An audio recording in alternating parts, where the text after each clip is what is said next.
This time I'll call the October 16th, 2023 Planning Board meeting to order. We have everybody but Jim, so we have quorum. So if everybody will please stand for the pledge. I pledge allegiance to the flag of the United States of America and to the republic for which it stands, one nation, under God, indivisible, with liberty and justice for all. All right, we will move into item 2A, approval of the minutes from the September 18th, 2023 Planning Board meeting. Has everybody had a chance to review the minutes? And if so, do we have any comments, corrections, questions, or motions? Move they be approved as written. Got a motion? Second. Got a second? Anything before we vote? All right, all in favor? Aye. Motion carries. All right, we will move on to our public hearing section. I'm going to read a blanket statement for public hearings for everybody in attendance. Public hearings are a time for petitioners to present requests and for the public to state their concerns and voice opinions in favor or in opposition to these requests. If you wish to speak, please come to the podium, sign in on the sign-in provided, state your name and address for the record before speaking in regard to the specific request. Move into item 4A, Town Code Amendment, Town of Fuquay-Varina Land Development Ordinance, Amendment number 25, CTA 2023-04. Purpose of this agenda item is to consider a proposed text amendment to the Town Code of Ordinances, Part 9, Land Development Ordinance, Amendment 25, that addresses several areas for improvement and further information provided by staff. Right. Thank you, Mr. Chair. Good evening, Board. I am submitting the agenda abstract and supporting documents into the official record of the town. First case before you tonight is CTA 2023-04, Amendment 25. I will go over a few key parts of the amendment, but if there's anything I don't cover that you want more information on, feel free to ask. First item is commercial kitchens have been added to the permitted use table. This new use is a commercial space with kitchen equipment and features scaled for retail or wholesale meal preparation. Commercial kitchen has a variety of uses and may be used as a commissary for mobile restaurants, catering business, delivery-only restaurant. Both the Planning and Economic Development departments have seen an interest in this use from the public, so we thought it was a good time to go ahead and adopt some language regarding that. The regulations for congregate living facilities have been restructured to now include life care community / retirement community and any other senior care that is primarily residential. Assisted living facilities used to be part of the congregate living facility umbrella, but have been removed from this section and reclassified under medical office and facilities, as it is a primarily non-residential use, is more of a medical use than residential. Building facade and other architectural standards have been updated for multi-family buildings and shopping centers. Flexibility has been added to Appendix B, RMU, CMU, and EMU form-based districts that may allow a petitioner to work with staff to amend certain design standards of Appendix B on their master plan. Some of the things we'll consider alternatives to are block standards, setbacks, frontage requirements, building placement and facade requirements, location of parking, road sections, landscaping, and limitations on front-loaded lots. All of these items have rigid standards in Appendix B, but recently staff have received some proposals that offer higher quality end products that are not permissible due to the language of the appendix, and we want to make sure that we're fostering creative projects and give petitioners options to go over and above the ordinance and deliver us a vibrant end product. General language and grammar cleanup as well as the relocation of some sections of language to more appropriate locations. Staff recommendation tonight is we recommend approval of CTA 2023-04 Amendment 25, an amendment to the Town Code of Ordinances, Part 9, Land Development Ordinance, as presented and recommended by town staff. Text amendment improves upon the Land Development Ordinance and is reasonable and in the best interest of the public for reasons identified by staff. I'm happy to answer any questions. All right, are there any questions for staff? I do have a quick question on the the staff kind of adjusting what's the standards are. They are pretty strict, but what are the limits? Once we get out of that range and say, okay, we can adjust these or tweak these. What's the adjustment or what's the limit on that for staff? Is there some sort of guidance or guideline? Because obviously we don't want you to take the whole thing and throw it away and start all over again, right? Right, so the bonus is this is all coming in with the master plan that has to be town board approved. So for example, we have right now on your primary frontage in one of the zoning districts, 60% of the frontage needs to be physical building. Well, we also have some properties that are not rectangular in any way and have weird angles, and that is a Right, very right. hard standard. So if you could put your civic green and put a public plaza as part of that, would that still be part of a viable pedestrian frontage? I think so, Right, yeah. right? And so what we're trying to do is, it would have to be demonstrated and justified in the master plan, and we will, just like you, this board has previously asked, anytime there's an administrative adjustment, right, put that on the cover, so we know what rules Right. you're not specifically following. I think the same format would be taken Yeah, in the I master just want plan to make sure that document. that's kind of clear, that would be our expectations, that Right. we would kind of see as those master plans came through, that, you know, this meets all the design standards, except for, you know, we tweak this, and this is the reason for it. Right, and the language clearly states, we are not letting you out, we're not exempting you, No, but you we're are not. doing some other, right? Yeah, We're substituting something you're good. better or equal. Yeah. We're And not, so we're not, you're not crossing things out, you're giving alternatives that have a little bit more flexibility, and then, of course, that would be documented That would be and then very approved clear. through here and up through the board. Exactly. Okay. That's all I needed to kind of understand that. Thank you. Awesome. Any more questions for staff before we open the public hearing? All right, thanks. This time we'll open the public hearing. Is there anyone that wishes to speak in favor of CTA 2023-04? Seeing none, we will move to the opposition. Does anyone wish to speak in opposition of CTA 2023-04? All right, again, seeing none, at this time we will close the public hearing and bring it back for questions to the staff. I think the only thing I had in it was, and I think I kind of emailed you about it earlier, was just I think it's great with adding in the language about the congregate care, and because that's going to become a bigger and bigger thing. I think the thing that needs to be tweaked, or we got to somehow clarify, is that congregate care still shows up as a use, but it doesn't show up in the definitions. We've crossed it out. So like, how do you cross-reference those? So if I come in, because there are so many different levels of, care between assisted living and skilled nursing and congregate care, and how do you know which falls into what? So we took the definition away, and we made it, I don't remember what the terminology was, live the life, community life. Care community. Yeah, we changed it to that, but then we took the congregate living out, but we left it in the use table. So to me, that's a little bit confusing. So the congregate living facilities definition was actually the definition of life care community / retirement community. So that was a clarification more than a amendment. And the congregate care facilities is an umbrella term for any residential use that is for the elder population. So retirement community, life care community, senior care, things like that. And we left the option to add further uses in under that umbrella in the future.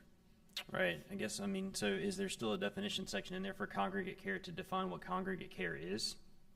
There's not specifically for that, but it is the umbrella term for life care community, so it would be a definition, pointing to a definition. Right. I guess that's where I'm getting at, is that's kind of confusing, because we have in a use table with congregate care, but we don't define what congregate care is. We call it something else in the definition section. And we don't have we don't have the let me see if I can get the terminology right. We don't have the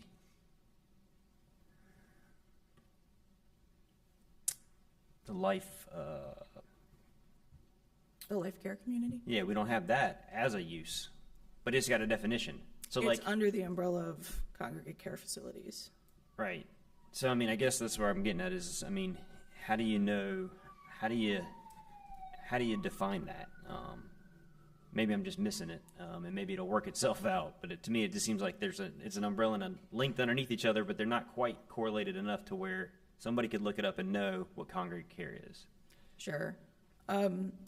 We can definitely add a definition that I would say that's just kind of an industry term that is further defined by the uses allowed underneath it. That was the That's the goal, conclusion yeah. that I And came to. we do a lot of them too, and it's just some people refer to them as different ways. So sometimes it's good to Sure. have the specific Yeah, definitions right. to know, because if I ask anybody in this room what's the difference between skilled nursing and assisted living, you may not know. Yeah.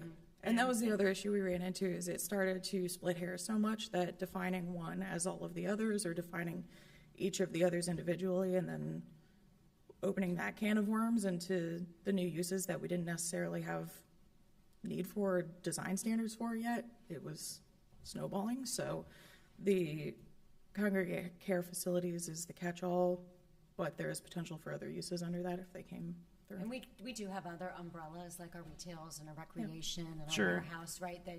That's the umbrella term, and then if you look in the actual breakdown for the standards, then it breaks it down further from that if you actually go to those. So the bonus is, especially with our linked use table now, right? If you click on that, it's going to take you right to Right. where your standards are and the definitions of exactly what fits in that. Okay, yeah, it just seems a little bit different, the verbiage is different, but if you think we can, I don't think it'll be that big of an issue, but that was the only kind of part that I found I a do little think bit, those uses a little could- bit confusing, but. Yeah, I think those uses could use further research, and because that is becoming a bigger market, especially for this area. So that is something that we could definitely look into in the future, but like Pam was saying, not every single thing has a definition if it's sort of a more general or industry standard term. Yeah, for sure. And there's different levels of care that people are going to Yes. need, for sure. So I thought that did make sense to kind of separate out where the congregate care went more to the residential side, and then the assisted living went more towards the O&I, and that kind of side made Yeah. sense. They have different design standards too, commercial building versus a residential building. Sure. Things like that. Okay. Any more questions for staff? If not, we'll entertain a motion. I'll make a motion to recommend approval of CTA-2023-04 Amendment Number 25, an amendment to the Town Code of Ordinance, Part 9, Land Development Ordinance as presented and recommended by staff. All right, a motion, we have a second? Second. We have 2 seconds. Any questions before we vote? All right, all in favor? Aye. Opposed? Motion carries. All right, we'll move on to item 4B, zoning map amendment. Map Binkley, John Deere, 1408 Old Honeycutt Road, pin 0676459923, REZ 2023-12. The purpose of this agenda item is to consider a requested zoning map amendment for a total of 38.76 acres located at 1408 Old Honeycutt Road from the residential agricultural RA zoning district to the heavy industrial conditional zoning district HICZD, and the corresponding land use plan amendment from the industrial IND and mixed residential MRN and open space OS classifications to the industrial IND and open space classifications. Further information provided by staff. It's a mouthful. It is a mouthful. I would say, boy. Thank you, Mr. Chair. As Mr. Petty stated, this request is to rezone 1408 Old Honeycutt Road, a 3.76 acre parcel from RA to HICZD, and an LUP amendment from industrial, mixed residential neighborhood, and open space to industrial and open space. The petitioner has offered the following conditions. Only the following uses shall be permitted at the subject property. Number 1, parks, facilities, open and civic space. Number 2, greenways. Number 3, private utility buildings and use. Number 4, solar energy panels. Number 5, telecommunications facilities and services. Number 6, general and special trade contractor and storage. 7, machine/welding shop. 8, manufacturing. Number 9, research and development. Number 10, warehouse and distribution. Number 11, storage facility. Number 12, warehouse and distribution center. Additionally, the petitioner has requested the following site-specific conditions be made applicable to the subject property. Number 1, the existing natural barriers that are between properties will not be disturbed until a development plan has been approved by the town. Number 2, type B buffers with an additional 10 feet shall be required along all property lines that border an existing neighborhood or Old Honeycutt Road.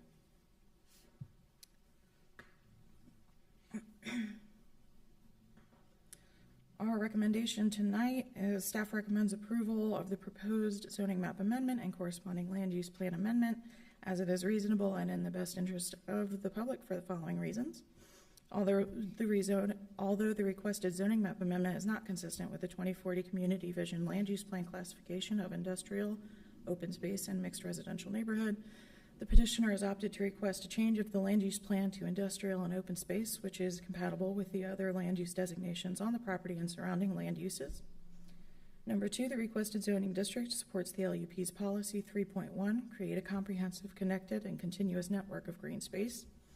Number 3, the requested zoning district supports the LUP's policy 4.1, manage future growth and development in accordance with the priority infrastructure investment areas map. Number 4, the requested zoning district supports the LUP's policy 6.4, promote manufacturing and build a competitive advantage for Fuquay-Varina within the state and region. Number 5, the requested zoning district supports the LUP's policy 7.2, encourage transitional uses and intensities in and around project boundaries. And number 6, the proposed conditions effectively limit future development potential for the site. If y'all have any questions, I am happy to answer them. Thank you. Any questions for Alyssa before we go into the public hearing? Looks like you're going to get off easy on this one. All right. At this time, we will open the public hearing, and I will ask if anybody wishes to speak in favor of REZ 2023-12. If you are, please come to the podium, state your name and address for the record. Good evening. My name is Matt Binkley. I'm actually representing John Deere here today, so 6501 Highway 55. And I just want to be here to answer any questions you have about the proposal here, and I'll do that at this time, but I just want to make myself available. I appreciate that very Okay. much. Any questions from Matt as the petitioner? No. Okay. We're good. Thank you. Okay, thank you.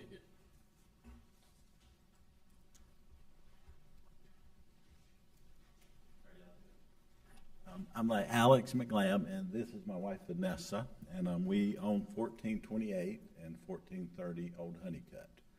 And I understand that the 2040 a community vision land use plan that was adopted on July 11th, 2022, had our property and the property on 3 sides of us designated to be the MRN. Like my wife and I own 1428 and 1430 Old Honeycutt Road, and these properties are surrounded on 3 sides by John Deere's property being discussed this evening. I'm for John Deere. They're an important pillar to our community and create many jobs for our area, which is a great thing for Fuquay. But I assume that the land use plan will be updated on the Fuquay-Varina GIS to include our property as industrial to be consistent with the zoning that is in the process of being approved by John Deere. The rezoning request now contradicts the LUP, so am I correct in my assumption that once the LUP gets updated for John Deere, that our 4 acres will be consistent with them since we are in the middle of this land? This will be the highest and best use for my property and our property going forward if this rezoning gets approved. So we don't really we can't Q&A with you here, but what we'll do is kind of take what you're asking and kind of feed that back and get some staff clarification on some things. And if you have specific questions to your property, because yours isn't really related to the zoning, then you just reach out to staff, and I'm sure staff can guide you as a better alternative. But we'll try to. Yeah, if you'll address the question I had, then that's great. Awesome. Thank you. All right. Thank you for showing up. Thank you for your time.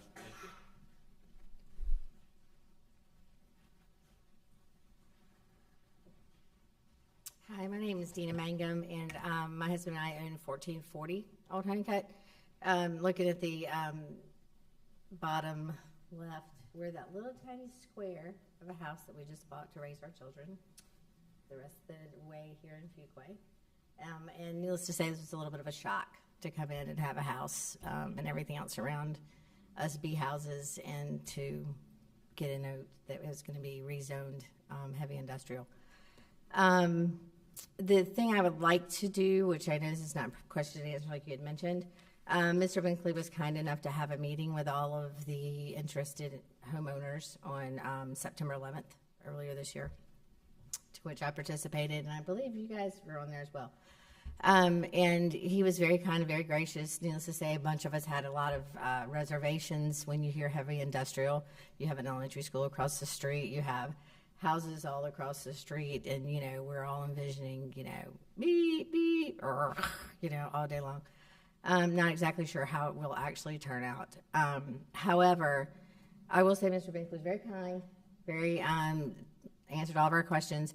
He was very gracious with his intentions of what he said that John Deere would be willing to do to help alleviate our concerns. Because again, we plan, my family and my husband and I and our 3 children plan to live in that house there. That you see that little tiny piece that John Deere owns. It goes between, I guess that's y'all's property on the other side of that. Are you the driveway? On the other side, yeah. That comes up in between our property. However, he agreed to extend the berms and the right-of-ways and all the different kind of things. And all I would like to do is to ask Mr. Binkley to please be sure that what you assured us in that meeting will be handed over to the planning board and that you guys will stand by what we were told in that meeting. Ma'am, that's huge. So what he tells you right here, we can't really take. It's got to be what's in this packet. So I don't know what conversations you've had independently, and you can have those outside of the meeting. But like for us, what we will approve and what we will vote on, not necessarily approve, what we will vote on will be what's in our packet here. So if there's a zoning condition that's in here that is applicable to what you have been told, then it would be approved. So you guys can have that dialogue. But as far as the planning board, we can only review and vote on things that are in our packet. Okay, so, interesting. So I can't, so y'all have no control over anything that they've told us that they would do? Based off of the neighboring meeting minutes that we've got, we can review that and review it based off the zoning conditions that have been provided. There are some zoning conditions in here that we can have staff kind of go over, just so you can hear them in a public forum. But there are some zoning conditions in here as it relates to buffering and those kind of things. It sounds like that John Deere has made that. Is there a copy of this that you guys are going to be voting on that's different than, because I know No, what was whatever published she read was very quickly is hard to follow, and because that was my understanding at that meeting that we had on September 11th, that he would directly take what he told us to you. And that's what works out with staff, and they review the neighboring meeting and what was committed, and that's what gets put in the zoning documents. And it does look like there are some conditions in here that address your concerns, but we can't vote specifically on a specific conversation that you two may have had separately. Yeah, well, we didn't have anything separately. He had it as a group with all of us that were homeowners. Okay. What we may have to do is we may have staff just kind of read the conditions out loud just so that it's on public record so you can hear them. Again, we can't take a dialogue back and forth and get into a negotiation factor. So what you would do here is if the board, you hear the condition, you hear what's voted on, and it gets approved here tonight, and you don't feel like something is there, then I would encourage you to reach out to Mr. Binkley and work that out between now and town board. Okay. Thank you. Thank you.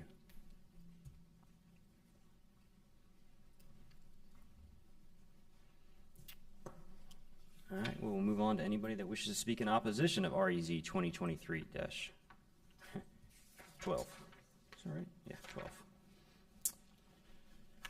All right, seeing none, we will close the public hearing and bring it back to the board. I'm going to ask staff if you would just read the conditions. I know we don't always read them now. So. Sure. You want me to take it? Okay, I got it. So 2 things, restrictions on the use and some additional conditions to the development. The petitioners requested that only the following uses be permitted at the subject property: parks, facilities, open and civic space, greenways, private utility buildings and use, solar energy panels, telecommunications, facilities and services, general special trade, contractor and storage, machine welding shop, manufacturing, research and development, warehouse and distribution, storage facility, and warehouse and distribution center. Additionally, the following 2 conditions speak to those buffers. 1, the existing natural barriers that are between properties will not be disturbed until a development plan is approved by the town. And 2, type B buffers with an additional 10 feet will be required along all property lines that border an existing neighborhood or Old Honeycutt Road. If I can add to that, a site plan will be required prior to any of this. Part of that site plan will be a heritage tree buffer. That is the 40-foot perimeter buffer around the entire property or part of the property being developed with the site plan. We require that they identify all heritage trees. That is a specific list of high-quality hardwood trees with a diameter breast height of over 24 inches. There are requirements to either save or we have replacement calculations for those specific large trees. In addition, we highly encourage, if there are perimeter buffers required, the use and retention of existing vegetation to meet those buffer requirements versus clearing the land. In addition to that, we also have perimeter buffer requirements. So based on the uses on either side of that property line, and the bigger the intensity of change in those uses, the bigger those buffers will be. So specifically, assuming that most of the proposed uses in the heavy industrial will be a type 6 use, and those 3 residential lots we are talking about are all bigger than 10,000 square foot lots, it would be a type 1 to a type 6 use, which requires a 50-foot type A buffer. So I think that would potentially offer some protections, and then obviously they're adding an extra 10 feet to that. Right, yeah, I mean, 50-foot type A, is that not the biggest buffer we pretty much have in the It is, ordinance? yeah. Thank you for answering that. And I guess this does bring up a very interesting point on land use plan and amendments and how this works, because now we kind of left with a little bit of a donut hole. And as I understand the process is that what's left here, because this project pretty much takes out most of RMN in here, is that something the town would initiate a land use plan amendment to bring it back? Or would it just be, we would kind of let that roll through as a petitioner came in for rezoning, and if it needed a land use plan amendment, it would be supported to be something as heavy industrial to match what's surrounding it. Right. The reason on the 2040 land use plan that is MRN is those were existing residential lots, and it was not on our radar that Right. anything was going to change. That was just a continuation of the existing use. Obviously, the portions of the property being requested are being amended to be consistent, and we support that. But at this point, the town does not have any intentions to alter the land use plan for those residential lots. And without the landowner requesting a rezoning, we cannot change the zoning. Right, so that just would basically mean it has to come in parallel with a rezoning request. And I guess the thing there would be is at some point, we would have to look at it as a staff and a board and say, does it make sense that it needs to be heavy industrial, given that we've approved or denied heavy industrial all around it? Right. But at this point in time, those residential lots are welcome to stay residential lots for as long as they would like. Got it. Do we have any more questions for staff? I think I'd also make a comment on that. If the landowners wanted to go to a heavy industrial use, they would probably have minimal difficulty getting that past us Right. anyways. Yeah, Since that would it's be a there's a very justification. there's a very good argument for, there's already all this around it, and converting that to something else would also be possible pretty easily if a zoning change or Right. some plans. That would be their justification for land use That plan would be- amendment that- if that they were would be an requesting a easy rezoning. one to make Right. happen. But we can't really take that on as part of this. So much for no more land use plan amendments, huh? Well, I mean, land use plan amendments they can happen in a blanket way when we do these. I mean, we've done those, but we do those with that's a whole project. Yeah, for load. sure. But otherwise, they have to happen as part of real changes that are Right. happening as a result of zoning. So do you guys make, like, when this kind of happens around town, do we make any kind of a change to make notes of it and do one big one?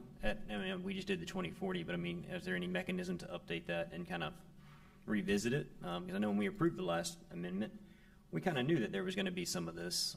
We were trying to get out of every rezoning have a land use plan amendment, but there are some situations like this that we wind up with a little donut or wind up with something. So do we just wait and let those petitioners come in as they may come in?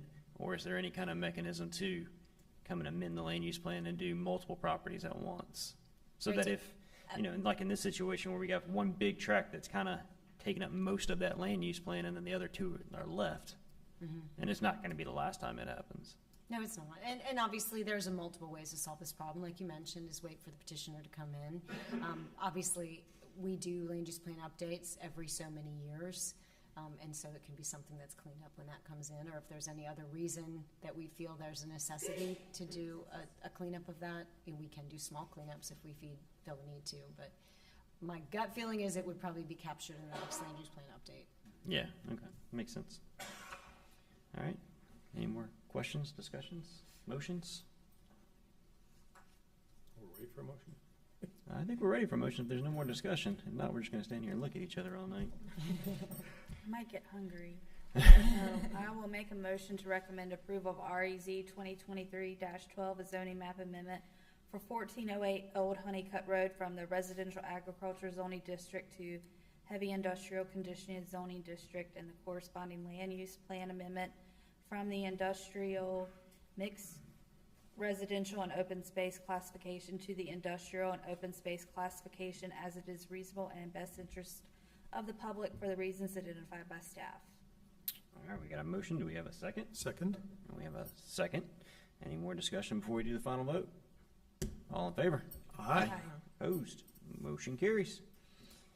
All right, we are done with public hearings, and we will move to administrative reports. Item 6A, the planning staff report.